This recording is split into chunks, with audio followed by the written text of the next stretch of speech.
Okay, today is April 24, 2016. Let's take a look at the economic calendar, economic report calendar for next week. We have this new home sales on Monday, and then on Tuesday, the FOMC meeting, for April gets started. Then we also have the durable good order, case shielding, and the consumer confidence.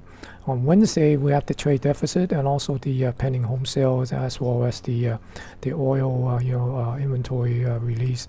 Then we got the FOMC meeting announcement. Do not anticipate any rate cut announcement, but it's all depend on the language. Is it going to be hawkish or dovish? And I think that will dictate which direction the market's probably going to react. And then on Thursday, we got the GDP and the jobless claim. And on Friday, we have the personal income and also the consumer sentiment. I think that's pretty important to see how the consumer is feeling about themselves and also the economy. So that's the economic calendar. Then in addition to that, we also have a few of these market mover scheduled for earning report. Such as Apple, Amazon, Facebook, and Twitter. So definitely we got a plate low for next week in terms of activity and what might be driving the market. Okay, so let's start looking at the crude oil. Yes, you can see that we have the crude oil that booked this 38.58 and came up to this 42 and it came back down and retest this 35 level. And now it came back down, moved back up, and right now if we're going to push up, we'll probably see a push to this 45 area, okay, before it maybe pull back and retest this 41, okay. But if it doesn't push up, I do expect it to probably drive back down and retest this 38.58 level before making another push at this 45 area, okay. Then on the gold, we see that gold came down, tested this level here, somewhere around this 1205, and then made a little bit of a bounce and came up and found resistance up here. Okay, so right now I do anticipate to see gold maybe pull back once again to this 1205 and retest this level and possibly get down to this below 1200, maybe test this 1192 area. Okay, so we'll see, but definitely I kind of anticipating these commodity be pulling back, because I do anticipate the dollar to get back up a little bit. And we take a look at the dollar, we'll see that after the last FOMC meeting, it kind of pulled back and kind of chopped around here. Right now it seems like it want to go back up to this 95 area. Okay, 95, 96. So I'm looking at the possibility of this thing coming back up, to this 96 before it resume back down and possibly retest this 93 level here, come back down to this 93 level. So for the near term, probably looking for a little bit of a stronger dollar, and that will also drive some of the commodity price back down a little bit. Okay, so if we take a look at the 10-year bond, you can see that the rally of the last FOMC meeting, and right now it's kind of pulling back. So I anticipate this thing probably will break through this, this 129 level and come down to test somewhere around this 128. And if we take a look at the 30-year bond, we're basically looking at maybe possibly get down to this 160 area. Okay, so taking a look at the Dow Jones Futures, we said last time once we start seeing the Dow get up to this pivot level here, then we'll be start looking at the possibility of going back to the all-time high that was made back in May 19 of last year, which is this area here. Okay, so but right now it seems like it's going to be doing a little bit of a pullback before it make that push. If it does pull back, then I expect to see it come back down to somewhere around this 17,500 on the future here, and getting anywhere between that level, essentially the 17,418 to 17,175. Okay, and if we look at the cash index, the Dow Jones Industrial essentially is this 17,541 to this 17,116, this area here. So what I'm looking at in the near term is possibly getting a little bit of a pullback before it come back up and try to retest the previous all-time high. Okay. And then if we take a look at the E-mini, the S&P 500 future, again, it came up to this pivot at 2105.25, and it's pulled back. Initially, I was looking at this particular setup. Maybe we'll get a little bit of a evening star kind of pullback and pull back to this 2032. But as always, the market will never be that accommodating. Right, so it continued to push up to this 2105 before it actually set up a evening star-like type of pullback, and we saw that on Friday there, kind of hesitated, and due to the OPEX, so there's a little bit of fun, game playing over there.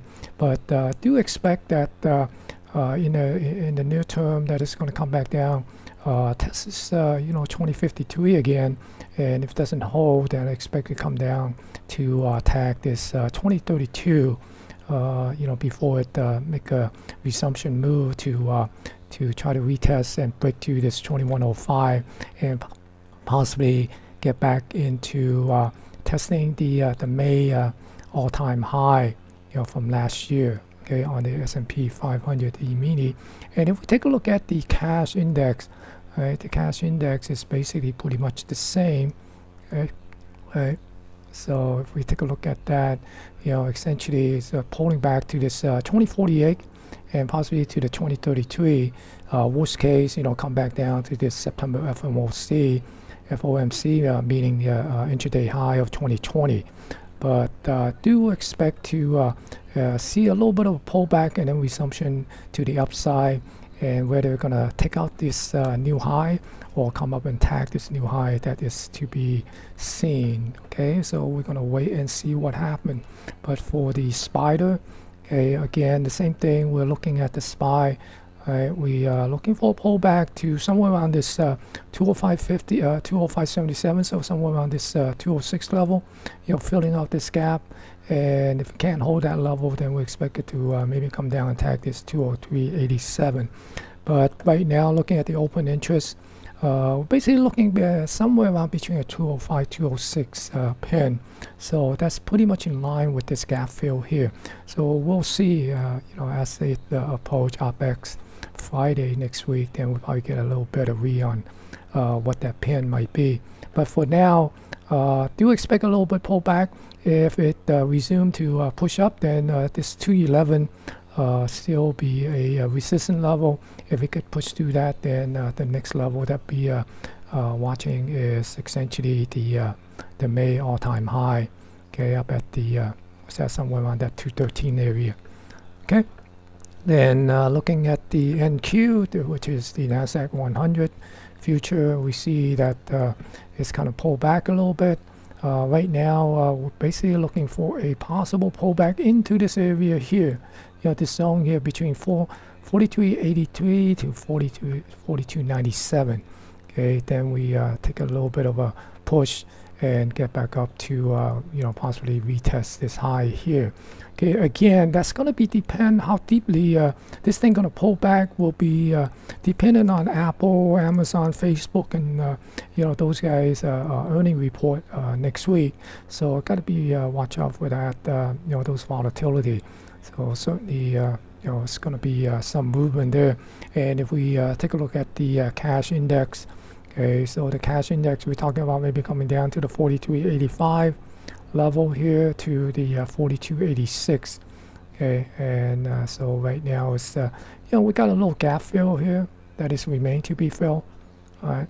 So, but before that going to get filled, the anticipation is for this thing to come down to this 43.85 area and possibly tag this 42.86. Okay, and if we look at the Q, okay, the QQQ, we are looking at the 107, possible pullback to 107 level, and maybe the 104. Okay, if it's going to push up, then essentially this 111 and 115 is the resistance that we're looking at. Then on the Russell 2000 future, Russell 2000 been quite strong, especially a little bit outperforming the other indexes last week. If there's a continuation of a push up, we're basically looking at thing to possibly come up and attack this 1160. And if we pull back down, then we're looking at this 1109. Oops, not that one. 1109 and the 1086. Okay, so those are the level that we're watching on the upside and the downside. And if we are looking at the cash index, the cash index that we are watching is this level up here about the 1160. Okay, and the downside here is possibly 1108. Okay, so look at the IWM. Okay, the IWM, so we're basically talking about a push up to this 1115. Okay, and possibly into the 120 if we get into that zone. Okay, but if we pull back, we're looking at that 110 and that 108.58. So it's about that 109 here. Okay, and that's basically the indexes. And let's take a look at the some of the stock that we've been following. First is Apple. Again, we are looking at Apple for the basically pulling back possibly to this 105, 102 area, and essentially we are getting that. So let me move that back. And here's the area that is being priced in for the price movement on Apple's earnings throughout next week. I believe it's on Tuesday. They moved it to Tuesday after the market closed. And currently it's pricing plus or minus 490 or 4.65%. Okay, so essentially it's coming down to this 101 area. All right, there's a little bit of a support area, 101.50. All right, and then there's a low resistance right above this gap here, this 109, 110 area. Okay, so that's basically where it is pricing. Do expect Apple to maybe possibly move a little bit lower, then make another push up. Okay. So, and then for Facebook, we see Facebook also being priced in at about plus or minus 8.4, with a plus or minus 7.6 percent move. So essentially, if it's a break to the upside, then it's going to put in an all-time high. And it's break on the downside, and it's probably come back and retest this 104 area, 104, 105. And then we got Amazon. Amazon also scheduled for earning report next week, and is currently pricing in plus or minus $53, plus or minus 8.5% on earning. If you got the stomach to withstand these type of volatility, then more power to you. So we're basically looking for the upside is to fill this gap, and the downside is probably come back down below this 580 and possibly come back and test this 547. Okay, so and then we got Google. Google reported last week, and you see that it came down to this trend line, trying to get back above this trend line now. So right now we're probably looking at it, the possibility of pulling back into this 700 area, maybe retest this 700 level before it try to resume its upward climb and try to come back and retest this high here.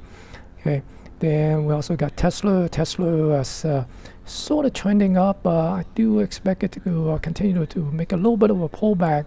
Earnings is due in a couple weeks. When is it due? That's due on May 4th, so it's a couple weeks from now.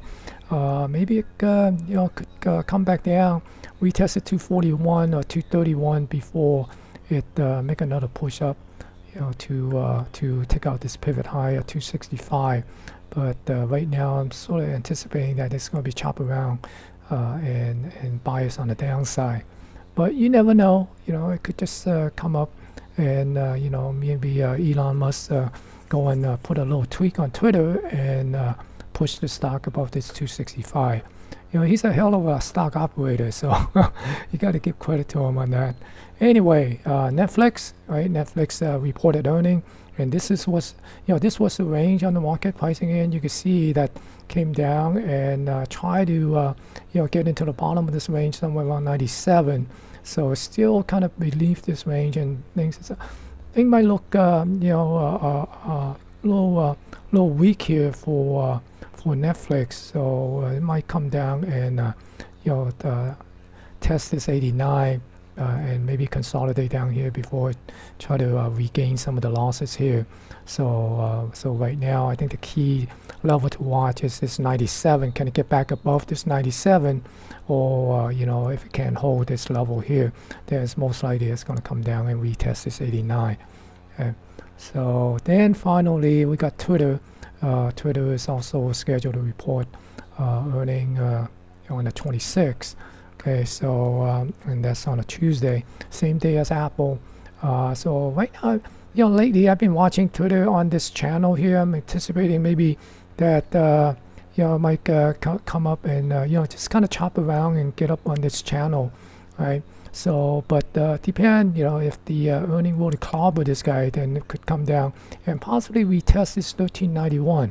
So, if you are an investor in Twitter, be sure you are prepared to stomach this potential retest. Okay, it could easily just come down and retest this trend line, and then come up and retake this 1904 level and try to push. Now there is a trend line also coming down, right? This trend line here, so that could pose a little bit of a resistance as well. So it's gonna keep an eye on that level. So that's why there could be a little bit of a confluence in this $19 level and the $20 level. So let's keep an eye on that.